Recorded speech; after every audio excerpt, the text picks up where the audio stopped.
എന്തെങ്കിലും ഒരു വിഷയത്തിലോ ഏതെങ്കിലും ഒരു ഭാഷയിലോ അല്ലെങ്കിൽ നമ്മൾ പിറകോട്ടാണെങ്കിൽ അതെൻ്റെ ഒരു വീക്ക്നെസ് ആണെന്ന് പറഞ്ഞ് നമ്മൾ നിന്ന് കഴിഞ്ഞാൽ അവിടെ നിൽക്കുള്ളൂ. അപ്പോൾ അതൊരു ഒരു പ്രധാനപ്പെട്ട പോയല്ലേ. അതെ, കാരണം നമുക്ക് ഏതെങ്കിലും ഒരു മേഖലയിൽ വീക്കാണ് എന്ന് പറഞ്ഞ് നമ്മളതിൽ നമ്മൾ പേടിച്ച് മാറിക്കഴിഞ്ഞാൽ പിന്നെ നമ്മൾ അവിടെ ഒതുങ്ങിപ്പോവുള്ളൂ. ഞാൻ ഈ അതിന് ഓവർകം ചെയ്യാൻ നിങ്ങൾ എന്താ ചെയ്തത്? ഞാൻ അവസരങ്ങളെ ആദ്യം ഉപയോഗിക്കാൻ തുടങ്ങി. ഞാൻ ആദ്യ സമയങ്ങളിലൊക്കെ ഇപ്പോൾ ഒരു ക്ലാസ്സിൽ ഒരു നോട്ട് വായിക്കാൻ പോലും ഭയങ്കര പേടിയായിരുന്നു. സഭാകമ്പം എന്ന് പറയും. സ്റ്റേജ് വരെ നമ്മൾ മുന്നിൽ നിൽക്കുമ്പോൾ കാല് വറക്കുന്ന കൈ വറക്കുന്നൊക്കെ പ്രശ്നം നല്ലോണം അങ്ങനെ ഒരാളാട്ടോ ഞാൻ. അപ്പോൾ അതിൽ നിന്ന് ഇന്ന് എനിക്കൊന്ന് ഒരു 4,300 ആളുകളെ പ്രസംഗിക്കാൻ പരിശീലിപ്പിച്ചു കഴിഞ്ഞു.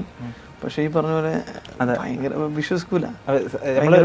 പിന്നീട് നമ്മൾ ആ അവസരങ്ങൾ എന്ത് വന്നാലും വേണ്ടിയില്ല, ആദ്യം ചെയ്തു നോക്കി കഴിഞ്ഞാലേ നമുക്ക് അറിയാൻ പറ്റുള്ളൂ നമ്മളെ വാല്യൂ, അത് നമ്മളെ ലെവൽ എത്രയുണ്ട്, നമുക്ക് എവിടെ അറ്റം ഇതിനെ മറികടക്കാം അല്ലെങ്കിൽ പ്രശ്നങ്ങളെ എങ്ങനെ നമുക്ക് കൺവിൻസ് ചെയ്യാൻ പറ്റും എന്നുള്ളത് നമുക്ക് അറിയണം. എനിക്ക് അത് നമ്മൾ മനസ്സിലാക്കാൻ പറ്റണം.